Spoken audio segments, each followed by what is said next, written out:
Everyone, सो आज हम start करने वाले हैं general organic chemistry and chemical bonding. अब जैसे ऑर्गेनिक में जनरल ऑर्गेनिक केमिस्ट्री होती है, वैसे यहाँ पर जनरल इनऑर्गेनिक केमिस्ट्री होती है। लेकिन प्रॉब्लम ये है कि आजकल ना नेट और गेट में यहाँ से बहुत कम क्वेश्चंस देखने को मिलते हैं। केमिकल बॉन्डिंग से तो फिर भी देखने को मिल जाता है, लेकिन यहाँ से बहुत कम देखने को मिलता है। तो हम जो इंपॉर्टेंट होगा वो हम सब पढ़ेंगे और स्टार्ट करते हैं। जो बेसिक पोर्शन है वो स्टार्ट करते हैं, ताकि आपका जो बेस है ना वो क्लियर होता हुआ चले। अगर ये टॉपिक आपको बहुत बेसिक लग रहा है तो आप इसे रिवीजन की तरीके से यूज़ कर सकते हो, और जिनको नहीं आता वो अपने कॉन्सेप्ट स्ट्रॉन्ग कर सकते हैं। ठीक है, स्टार्टिंग से। तो चलो स्टार्ट करते हैं।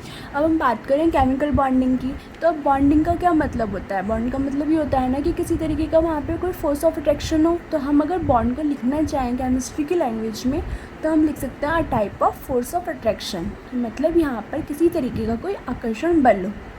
अब अगर हम बॉन्ड की बात करें तो बॉन्ड भी ना एक तरीके के नहीं होता है कि एक ही टाइप्स की बॉन्ड बन रहे हो।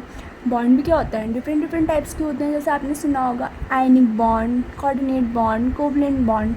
तो अब ये जो टाइप्स हैं बॉन्ड्स के वो डिफरेंट टाइप्स के क्यों हो रहे हैं, मतलब ऐसे क्या हुआ जो ये सारे अलग अलग टाइप्स के हमें देखने को मिल रहे हैं। तो ये हम समझेंगे अपने जो हमारी पीरियोडिक प्रॉपर्टीज़ होती हैं या पीरियोडिक टेबल होती है उसके हेल्प से। सबसे पहले आता है हमारा एस ब्लॉक, फिर आता है हमारा पी ब्लॉक। मेन ब्लॉक्स में हमारे यही आता है। तो अगर हम एस ब्लॉक की बात करें तो लिथियम, बेरिलियम, यहाँ पर हमारे सेकंड पीरियड के एलिमेंट्स, ये सारे सेकंड पीरियड के एलिमेंट्स मैंने लिख रखे हैं। तो देखो यहाँ पे ना इनके नेचर्स अलग अलग होते हैं। अगर हम लिथियम की बात करें तो वहाँ पे इसका कॉन्फ़िगरेशन क्या होता है 1s2 2s1, क्योंकि इसका एटॉमिक नंबर 3 होता है। इसी तरीके से यहाँ पे क्या होता है 1s2 2s2। बोरॉन की बात करें तो 1s2 2s2 2p1। कार्बन की बात करें तो 1s2 2s2 2p2। इसी तरीके से 1s2 2s2 2p3 2p4 2p5, और नियॉन के लिए आ जाता है हमारे पास 1s2 2s2 2p6। अब ये वाला जो है ना पीरियड, सारे पंगे इसी की वजह से हुए हैं। अभी क्यों है सुनो। Helium, neon, argon, krypton, xenon, radon, इन गैसेस को हम क्या कहते हैं, नोबल गैसेस। अब नोबल गैसेस क्यों कहते हैं, क्योंकि ये जो है ना किसी के साथ ना तो रिएक्ट करती हैं और ना ही तो किसी के साथ कोई भी बॉन्ड तरीके का फॉर्मेशन नहीं करती। तो इसे हम और भी क्या कहते हैं, इनर्ट गैसेस कहते हैं। अब अपने जूनियर क्लासेस में एक रूल पढ़ा होगा, ऑक्टेट कंप्लीशन का रूल। उस रूल के अकॉर्डिंग क्या था कि हमारा कोई भी कंपाउंड तब स्टेबल होता है जब उसके अंदर 8 इलेक्ट्रॉन्स होते हैं, या फिर हम कह सकते हैं उसका ऑक्टेट कंप्लीट हो। ठीक है, अब हमारा अगर हम यहाँ पे देखो तो देखो नियॉन के क्या, हीलियम के क्या होता है 1s2, मतलब ये वाली हमारी 1s वाली सब शेल कंप्लीट है। नियॉन के में देखते हैं तो 1s2 2s2 2p6, मतलब यहाँ पे हमारी फर्स्ट शेल और सेकेंड शेल दोनों कंप्लीट हो गई हैं। तो क्या होता है यहाँ पे हमारी शेल कंप्लीट होने की वजह से यहाँ पे ऑक्टेट कंप्लीट है, इस वजह से इन्हें हम क्या कहते हैं, स्टेबल कंपाउंड कहते हैं। ठीक है, अब बाकी जितने भी एलिमेंट्स हैं इनको भी क्या होना है, स्टेबल होना है ना, क्योंकि जितनी भी दुनिया में चीज़ें हैं वो सब क्या चाहती हैं, स्टेबिलिटी चाहती हैं। तो अगर इनको स्टेबल होना है तो इन्हें कहाँ जाना पड़ेगा, हमारे हीलियम, नियॉन या फिर इस वाले पीरियड की कॉन्फ़िगरेशन में। तो मतलब सीधी सी बात यह है कि इन सब एलिमेंट्स को अपना ऑक्टेट कंप्लीट करना है, इन्हें अपने आउटर मोस्ट शेल में क्या चाहिए, 8 इलेक्ट्रॉन चाहिए। अब आते हैं यहाँ पर, देखो यहाँ पर इसके आउटर मोस्ट शेल में क्या है, सिर्फ 1 इलेक्ट्रॉन्स है, और यहाँ पर क्या है 2 इलेक्ट्रॉन्स। अब खुद सोचो इन्हें क्या चाहिए अपना ऑक्टेट कंप्लीट करने के लिए, इसको 7 इलेक्ट्रॉन्स चाहिए और इसको क्या चाहिए, कम से कम 6 इलेक्ट्रॉन्स चाहिए। अब इतना ज़्यादा कौन शेयरिंग करता है। अब खुद देखो, अगर आपके पास 1000 रुपये हैं और आपको क्या चाहिए 1 लाख का बिज़नेस खड़ा करना है, तो आपको 99,000 रुपीज़ चाहिए होंगे ना। तो वो तो आपको कोई एकदम से नहीं दे देगा। शेयरिंग भी क्या होती है, ज़्यादातर ऐसे होता है ना 50-50 या फिर 40-60 का चल जाता है, लेकिन इतनी शेयरिंग तो कोई नहीं करता। लेकिन इन्हें जाना कहाँ है, इनकी कॉन्फ़िगरेशन में ही जाना है। तो अब ये क्या करते हैं, ये करते हैं कि ये इसके पास 1 ही इलेक्ट्रॉन्स है, ये अगर ना इसे अगर अपना ऑक्टेट कंप्लीट करना है या तो इसे चाहिए 7 इलेक्ट्रॉन्स, या फिर इसके पास एक और तरीका है। और वो तरीका ये है कि ये जो अपना ये वाला इलेक्ट्रॉन है ना, अगर ये इसे ट्रांसफ़र कर दे, किसी को दे दे कंप्लीट, तो वो क्या करेगा, फिर इसके बाद 1 इलेक्ट्रॉन्स निकालने के बाद हमारे पास क्या बन जाएगा, हमारे पास लिथियम प्लस बन जाएगा ना, और 1 इलेक्ट्रॉन्स हमारा क्या हो गया, निकल गया। अगर हमारा 1 इलेक्ट्रॉन निकल गया तो यहाँ पे क्या बचा, सिर्फ 1s2 बचाना, और ये तो कंप्लीट शेल है और ये किसी कॉन्फ़िगरेशन है हमारी हीलियम की। तो क्या हुआ, ये स्टेबल कॉन्फ़िगरेशन में पहुंच गया ना।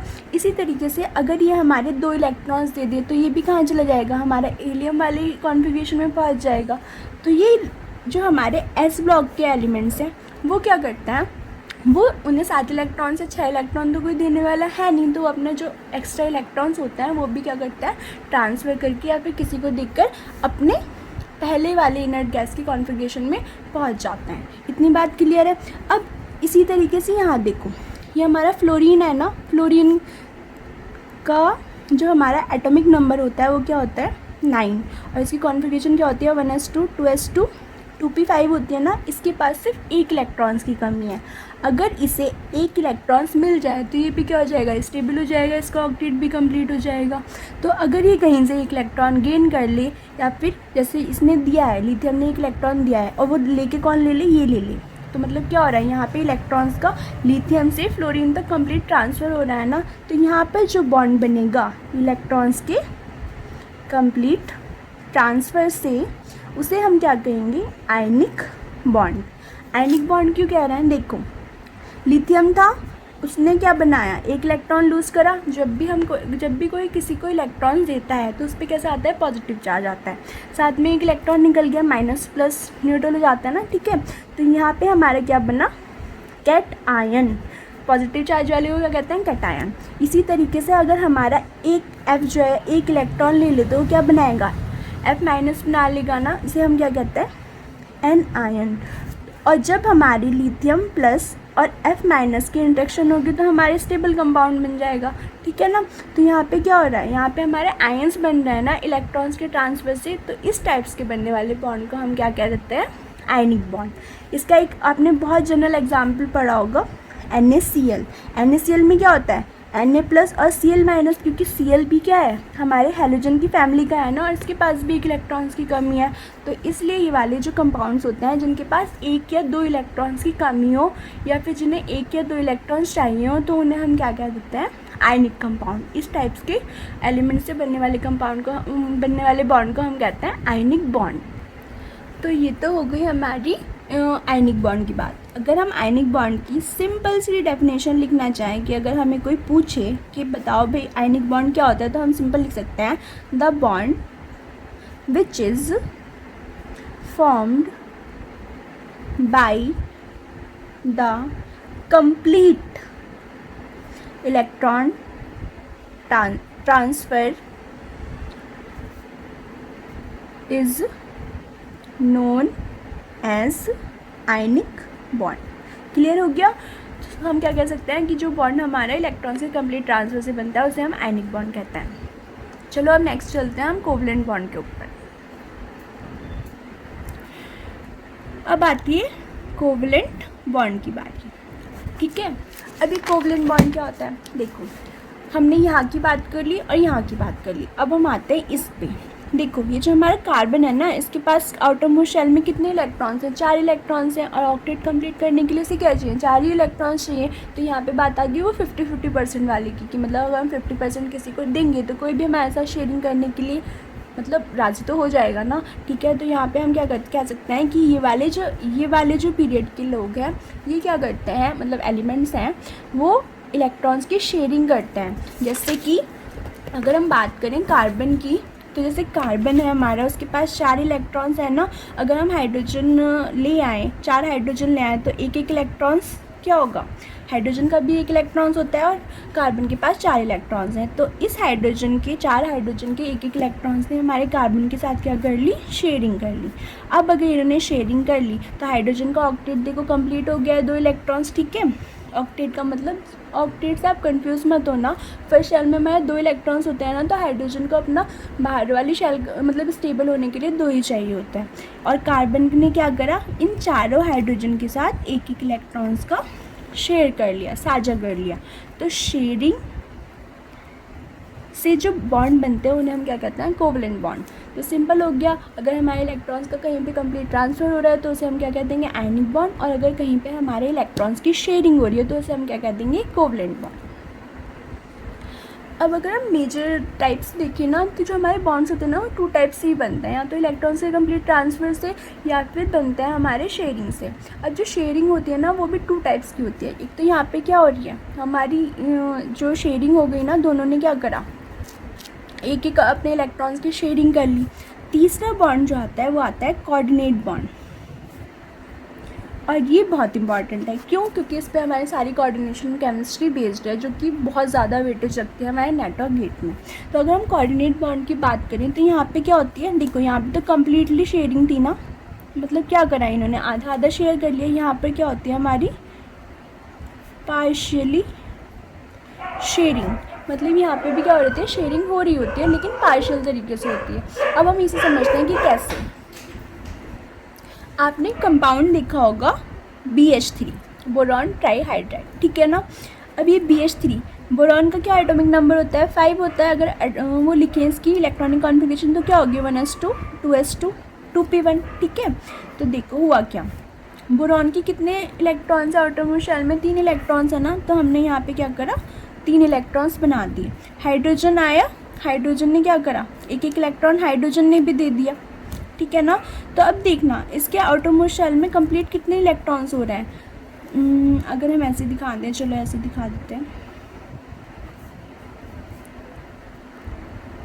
ये पूरा मॉलिक्यूल बनने के बाद भी इसमें टोटल इलेक्ट्रॉन्स काउंट करो कितने हैं, 1 2 3 4 5 6। तो इसमें टोटल इलेक्ट्रॉन्स कितने हैं, 6 इलेक्ट्रॉन्स हैं। मतलब मॉलिक्यूल बन गया हमारा, फिर भी इसमें कितने इलेक्ट्रॉन है, 6 इलेक्ट्रॉन्स है। उसका ऑक्टेट कंप्लीट तो नहीं हुआ है ना, तो यहाँ पे क्या है, इलेक्ट्रॉन्स की कमी है। चलो अब दूसरा मॉलिक्यूल देखते हैं, NH3। नाइट्रोजन का क्या होता है, नाइट्रोजन 7 होता है, 1s2 2s2 2p3, ठीक है। तो अगर यहाँ पे हमारा NH3 आया है तो कैसे बना होगा, यहाँ पे हमारा नाइट्रोजन के आउटर मोस्ट शेल में 5 इलेक्ट्रॉन्स, 3 हाइड्रोजन आए, इन्होंने इसके साथ कंबाइन कर लिया, इस वाले ने इसके साथ कंबाइन कर लिया, इसने इसके साथ कंबाइन कर लिया। अब अगर हम टोटल इलेक्ट्रॉन देखें इस कंपाउंड में तो कितने हैं, एक बॉन्ड में 2 इलेक्ट्रॉन्स होते हैं सिंगल बॉन्ड में, तो 2 4 6 और 8। तो इसका जो ऑक्टेट है वो कंप्लीट है। अब इसका ऑक्टेट कंप्लीट है, ये बेचारा मॉलिक्यूल बनने के बाद भी इसका ऑक्टेट कंप्लीट नहीं है। तो यहाँ पे क्या होता है, ये जो नाइट्रोजन है ना, इसके ऊपर है लोन पेयर, इसे हम ऐसे दिखा सकते हैं। अगर यहाँ पे हमारा बोरॉन आया, बोरॉन के पास क्या होगा, MTP ऑर्बिटल होगा ना। देखो यहाँ पे सिर्फ एक इलेक्ट्रॉन सा बॉन्ड बनने के बाद भी क्या होगा, कंप्लीट 6 तो नहीं हो जाएंगी। तो यहाँ पे हमारा बोरॉन का MTP ऑर्बिटल है। तो जो नाइट्रोजन है ये अपने इलेक्ट्रॉन्स को पार्शियली इसके p ऑर्बिटल में शेयर कर देता है। मतलब ये वैसी वाली बात हो गई कि अगर किसी बंदे ने एक बुक ली, उसका कोई बहुत अच्छा फ्रेंड है, उसने कहा भाई मुझे भी चाहिए तेरी बुक, तो क्या करा, उसने अपनी बुक उसे दे दी थोड़े दिन के लिए पढ़ने के लिए। मतलब ऐसा नहीं करा कि उसे पूरी ही दे दी हो कि भाई तू ही रख ले, मुझे इससे अब कोई लेना देना नहीं है, थोड़े दिन के लिए दे दी कि भाई तेरा भी काम चल जाएगा और मेरा भी काम चल जाएगा। तो नाइट्रोजन ने क्या करा, पार्शियल शेयर कर दिया कि अपने इलेक्ट्रॉन्स को उसके p ऑर्बिटल में डाल दिया, लेकिन कम्प्लीटली ट्रांसफ़र नहीं करा, कि बस इतना ही रखा कि भाई इतना तेरा भी ऑक्टेट कंप्लीट हो जाएगा और मेरा भी ऑक्टेट कंप्लीट हो रहा है, ठीक है। तो इस टाइप की शेयरिंग को क्या कहते हैं हम, पार्शियली शेयरिंग। और इस टाइप के बनने वाले बॉन्ड को हम क्या कह देते हैं, कोऑर्डिनेट बॉन्ड। तो आई होप आपको ये बेसिक सा लेक्चर बहुत अच्छे से समझ में आया होगा।